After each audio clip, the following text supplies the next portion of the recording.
इस देश में अगर आप आदिवासी हैं, दलित हैं, पिछड़े हैं, मुसलमान हैं, तो आपको सिर्फ सरकारें अपने वादों में, अपने जुमलों में, अपने होर्डिंग बैनरों में सम्मान देंगी, लेकिन जमीनी हकीकत पे आप ही का लगातार शोषण होता रहेगा, आप ही पर अत्याचार होगा, आप ही के हक अधिकार को कुचला जाएगा और सरकार फिर सहानुभूति के नाम पर आपके लिए दो आंसू बहाकर वोट मांगने का काम करेगी। नमस्कार, मैं निधि रतन और आप देख रहे हैं नेशनल दस्तक। तमाम टीवी चैनल्स का एग्जिट पोल जब आप देखेंगे तो लगेगा कि तीसरी बार मोदी सरकार फिर से सत्ता में आ रही है। इंडिया गठबंधन की जीत न दिखाते हुए भारतीय जनता पार्टी की, वो भी 400 पार का आंकड़ा पार कराने वाली टीवी अखबार में बैठे ये जातिवादी मनुवादी पत्रकार जो हैं वो जरूरी मुद्दों पर बात नहीं करते। सोचिए, जब इन्हें बात करनी चाहिए थी 10 साल में जितने भी काम भारतीय जनता पार्टी ने किए और जितने वादे किए, उन वादों को अधूरा छोड़कर कैसे भारतीय जनता पार्टी लगातार जनता के मुद्दों पर भटकाने की कोशिश करे। आप देखेंगे 400 पार एग्जिट पोल दिखाया जा रहा है, लेकिन आदिवासियों के, दलितों के, पिछड़ों के, इस देश में बहुजन समाज को किस तरीके से साइड कर दिया, दरकिनार कर दिया टीवी अखबार ने, ये इसीलिए हो पाया क्योंकि बहुजन समाज का कोई भी प्लेटफॉर्म मजबूत नहीं हो पाया। सोचिए, आदिवासियों की जमीनें छीनी जा रही हैं, उनको नक्सली कहकर उनको मारा जा रहा है, और ये तस्वीर कहीं और की नहीं, मैं भारत के छत्तीसगढ़ की बात कर रही हूँ। ये पेपर की कटिंग देखिए, लगातार ये पेपर की हेडलाइंस बनी हुई है, लेकिन मजाल है किसी टीवी चैनल्स का ये डिबेट शो का हिस्सा बन जाए, क्योंकि कहीं ना कहीं इस देश में सब कुछ जाति के इर्द गिर्द घूमता है। सोचिए, आदिवासियों के साथ किस तरीके की बर्बरता होती है। देश के प्रधानमंत्री आदिवासियों को वनवासी कहकर उनको अपमानित करते हैं, उनके वोट मांगने की राजनीति शुरू करते हैं, उनके लिए आंसू तक बहा देते हैं। लेकिन सोचिए, छत्तीसगढ़ में चाहे कांग्रेस पार्टी रही हो, चाहे भारतीय जनता पार्टी की बात करें, दोनों ही पार्टियों ने आदिवासियों के साथ कितना बड़ा घिनौना अपराध किया। उन्हीं की जमीन को छीनकर कॉरपोरेट घरानों को दे दिया, बड़े बड़े कंपनियां वहां पे खड़ी करा दी और उन्हीं को नक्सली कहकर उन्हीं का शोषण किया जा रहा है, उन्हीं को मारा जा रहा है। यही होता है जब कोई व्यक्ति अपनी क्रूरता पर उतरता है और कोई अपनी पावर पोजीशन, पद का जब गलत इस्तेमाल करता है। ये पेपर की कटिंग देखिए, फर्जी थी मुठभेड़, तो लगातार लोगों को मारा जा रहा है। 4 नाबालिग बच्चों के साथ 8 लोगों की मौत हो गई है। एक 6 महीने का बच्चा जो है वो दम तोड़ गया है, क्योंकि उसमें नक्सलीवाद कहकर आदिवासियों को वहां पर मारा जा रहा है। लेकिन कहीं टीवी चैनल आपको ये खबरें नहीं दिखाएगा। प्रभात जोहार की ये पेपर की कटिंग देखिए, और सोशल मीडिया ट्विटर एक्स पर नंबर 1 पर है। कैसे गरीबों पर लगातार अत्याचार हो रहे हैं। सरकार, कॉरपोरेट, पुलिस प्रशासन और दलालों के गठजोड़ के द्वारा आदिवासियों को उनके घर, जमीन, जंगल से बेदखल करने के लिए बेझिझक हत्याएं कर रही है। असल में आतंकवादी, नक्सली, माओवादी, उग्रवादी कांग्रेस, आरएसएस, बीजेपी ब्राह्मण बनिया क्षत्रिय है। तो लगातार किस तरीके से कांग्रेस पार्टी हो, भारतीय जनता पार्टी हो, बीजेपी हो, आरएसएस हो, ये तमाम पार्टियों में बैठे जातिवादी नेता गरीबों के लिए सिर्फ इनके पास झुंझुना है, जो लगातार जनता को पकड़ाने का काम करते हैं।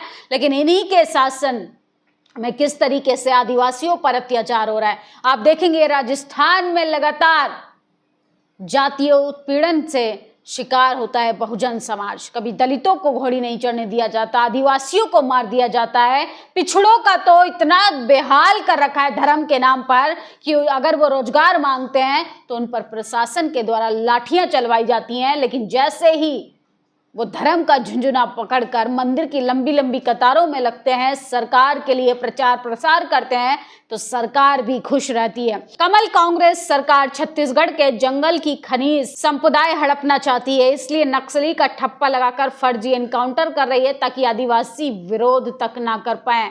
हैशटैग फर्जी मुठभेड़ बंद करो, ये ट्विटर पर ट्रेंड कर रहा है, लेकिन कहीं कोई बहस आपको देखने के लिए नहीं मिलेगी। आदिवासियों की जमीन हड़पने के कारण पैदा हो रहे हैं नक्सली, सुप्रीम कोर्ट ने ये कहा है। सोचिए, कोई आदिवासी समाज जो लगातार अपनी अपनी संस्कृति के लिए, अपनी विरासत के लिए, अपने जंगलों के लिए, अपनी जमीन के लिए, अपने जल के लिए लड़ाई लड़ रहा है तो उनको नक्सली कहकर उनको मार दिया जाता है। ये है बंदूक के दम पर, पावर के दम पर लोगों का शोषण करना। फर्जी मुठभेड़ में सिर्फ आदिवासियों को ही क्यों मौत हो रही है? देश के कई अलग अलग धर्मों के लोग रहते हैं, क्या आदिवासियों को जानबूझकर मौत के घाट उतारा जा रहा? आदिवासियों के संवैधानिक अधिकारों को भारत सरकार धरातल पर पूर्ण रूप से लागू क्यों नहीं कर रही है?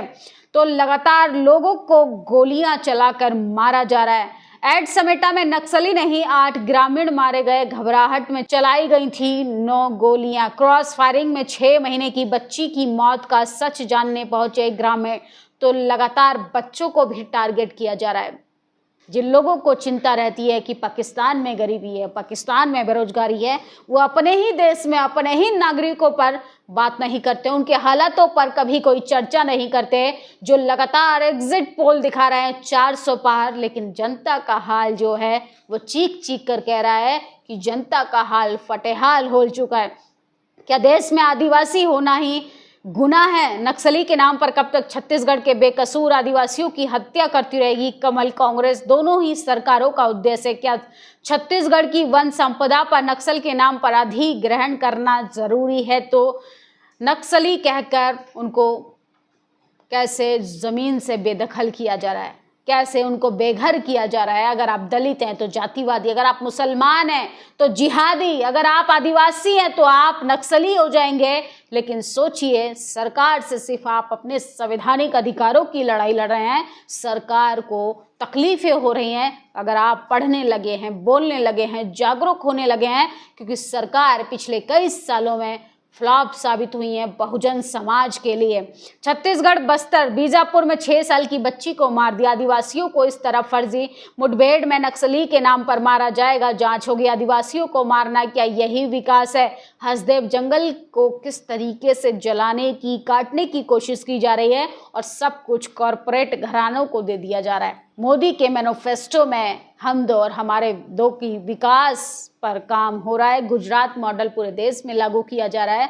सरकार की 10 सालों की फ्लॉप नीति जो है वो 400 पार का आंकड़ा पार कर रही है टीवी चैनल्स के एग्जिट पोल में। लेकिन जमीनी हकीकत भाजपा सरकार के साथ साथ तानाशाही कांग्रेस सरकार की भी पोल खुलती हुई दिखाई दे रही है। फर्जी मुठभेड़ बंद करो। आदिवासी सामाजिक कार्यकर्ता सोनी सोरी का कहना है कि छत्तीसगढ़ में भाजपा सरकार ने आदिवासी मुख्यमंत्री सिर्फ दिखावे के लिए बना रखा है। असलियत में इसका मकसद आदिवासियों को खत्म करके उनकी जमीन पर पूंजीपतियों को कब्जा करवाना है। जमीन कब्जाने पर, विरोध करने पर मार दो, यही नक्सलवाद है। क्या मोदी सरकार आदिवासियों के लिए यही विकास कर रही है? सोचिए, उन लोगों के बारे में सोचिए जो अपनी ज़मीन को छोड़कर, अपने जंगलों को छोड़कर, अपने जल को छोड़कर वहाँ से पलायन करने के लिए मजबूर हो रहे हैं। उनको मार दिया जा रहा है क्योंकि सरकार उनकी ज़मीन कब्जा कर सिर्फ पूंजीपतियों के हाथ में सौंपना चाहती है। छत्तीसगढ़ के बस्तर में निर्दोष आदिवासी बच्चे, महिलाओं को नक्सल की आड़ में मौत के घाट उतारने की घटना बेहद दुखद और शर्मनाक है। हम देश दुनिया के सभी लोगों से अपील करते हैं कि कृपया इन आदिवासी बच्चों को बचाने के लिए अपना समर्थन जाहिर करें और आगे आइए। तो लगातार आदिवासियों पर अत्याचार हो रहे हैं। हमें मत मारो मोदी के स्लोगन के साथ छत्तीसगढ़ वासियों ने निकाली रैली, जिसका आपने मुमताज भी देखा, जिसका उद्देश्य मोदी सरकार द्वारा नक्सली के नाम पर बेकसूर आदिवासियों को मारा जा रहा है। बिका हुआ पत्रकार, डरा हुआ विपक्ष, मुर्दा आवाम, तीनों लोकतंत्र के लिए खतरा है। फर्जी मुठभेड़ बंद करो। तो लगातार सोशल मीडिया पर ये ट्रेंड कर रहा है। ट्राइबल आर्मी ने अपने ऑफिशियल हैंडल पर लिखा है, छत्तीसगढ़ के बस्तर में निर्दोष आदिवासी बच्चे, महिलाओं को नक्सल की आड़ में मौत के घाट उतारने की घटना बेहद दुखद है। हम सरकार से अनुरोध करते हैं कि ये सब पर रोक लगनी चाहिए। सोचिए किस तरीके से देश के हालात होते जा रहे हैं। ना शिक्षा पर बात हो रही है, ना महंगाई पर बात हो रही है, ना बेरोजगारी पर बात हो रही है, यहाँ तक कि महिलाओं की सुरक्षा पर बात नहीं हो रही है। सरकार जिन दावों के साथ आई थी 14 में, सरकार जिन वादों के साथ आई थी 19 में, उन वादों के साथ टीवी, मीडिया, अखबार फिर से तीसरी बार सरकार बनाने का दावा तो बना रहा है, लेकिन सोचिए जनता का हाथ जो है वो सरकार की पोल खोल रहा है। इस खबर पर आप लोग अपनी प्रतिक्रिया जरूर दीजिए। कब तक आदिवासियों के साथ, दलितों के साथ, पिछड़ों के साथ, मुसलमानों के साथ धर्म के नाम पर, जाति के नाम पर, उनकी जमीनें हड़पने के लिए कब तक नक्सलवाद के नाम पर गरीबों को मौत के घाट उतारा जाएगा? आखिर इस पर रोक लगनी चाहिए और ये तभी संभव हो पाएगा जब तमाम लोग खुलकर मिलकर बोलना शुरू करेंगे। शुक्रिया। नेशनल दस्तक की आपसे गुजारिश है कि अगर इसको बचाना चाहते हैं तो नेशनल दस्तक को सब्सक्राइब करने के लिए रेड कलर के सब्सक्राइब बटन को दबाएं, फिर बेल आइकन की घंटी दबाएं। नेशनल दस्तक को बचाने के लिए बहुत जरूरी है कि हर खबर को शेयर करें, लाइक करें, कमेंट जरूर करें।